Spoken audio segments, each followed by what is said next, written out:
PTI بعد پاکستان پہلو ہے، عمران خان بعد پاکستان پہلو ہے، نون لیگ بعد پاکستان پہلو ہے، پیپلز پارٹی بعد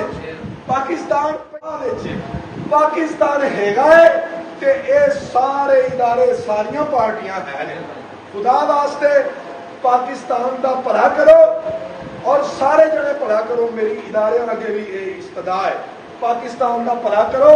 تے 80 تو 90% عوام جڑی انہاں دے حقوق سلب کیتے دے انہاں نوں آزاد کرو۔ تیرے دامن میں لالو گوہر دیں گے ہم، اے نگارے وطن تو سلامت رہے، مانگ تیری ستاروں سے بھر دیں گے ہم، اور خون دل دے کے نکھاریں گے رخے بھر کے گلاب، ہم نے گلشن کے تحفظ کی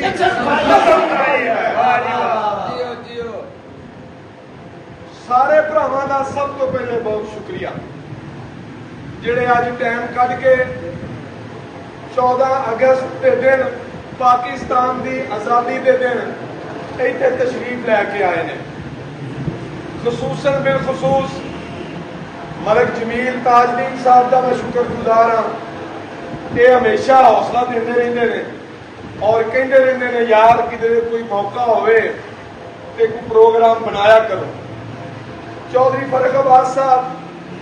جڑے ساڈے PTI دے تحصیل شرکپور دے صدر نے، ساڈے ویر نے تے دبنگ لیڈر نے، تے میں سمجھنا وا اج کل دے دور دے وچ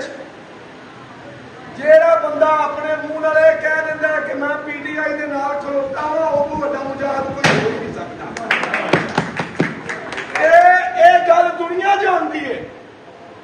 الحمدللہ کہ اسی اوکھے سوکھے ویلے جنہیں میرے برا PTI نال پیار کرنے والے اتنے بیٹھے نے، اسی اوکھے حالات بھی ویکھے نے تے سوکھے بھی ویکھے نے، تے سانو ڈرایا بھی گیا ہے تے دھمکایا بھی گیا ہے، بلیک میل بھی کیتا گیا ہے، ہراساں بھی کیتا گیا ہے، سانو جیل دیاں تھانے دیاں کچہری دیاں دھمکیاں بھی لائیاں گئیاں نے،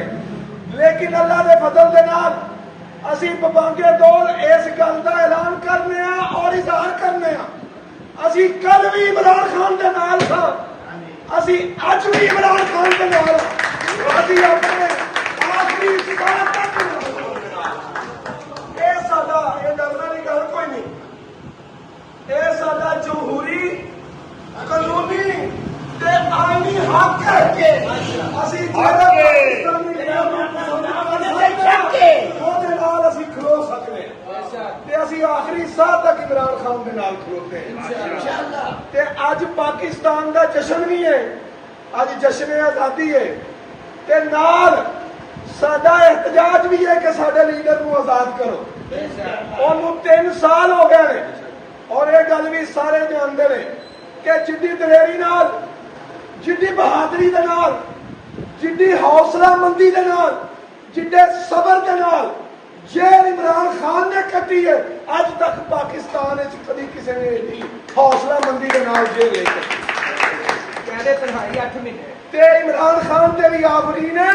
تے اللہ دے فضل دے نال جڑے عمران خان دے نال کھلوتے نے انہاں تے بھی آفرین ہے، نہ جیل ویکھدے نے، نہ پابندیاں ویکھدے نے، نہ قیداں ویکھدے نے، نہ سختیاں ویکھدے نے، جڑے جڑے عمران خان دے نظریے دے نال کل کھلوتے سن اج بھی کھلوتے ہیں اللہ دے فضل۔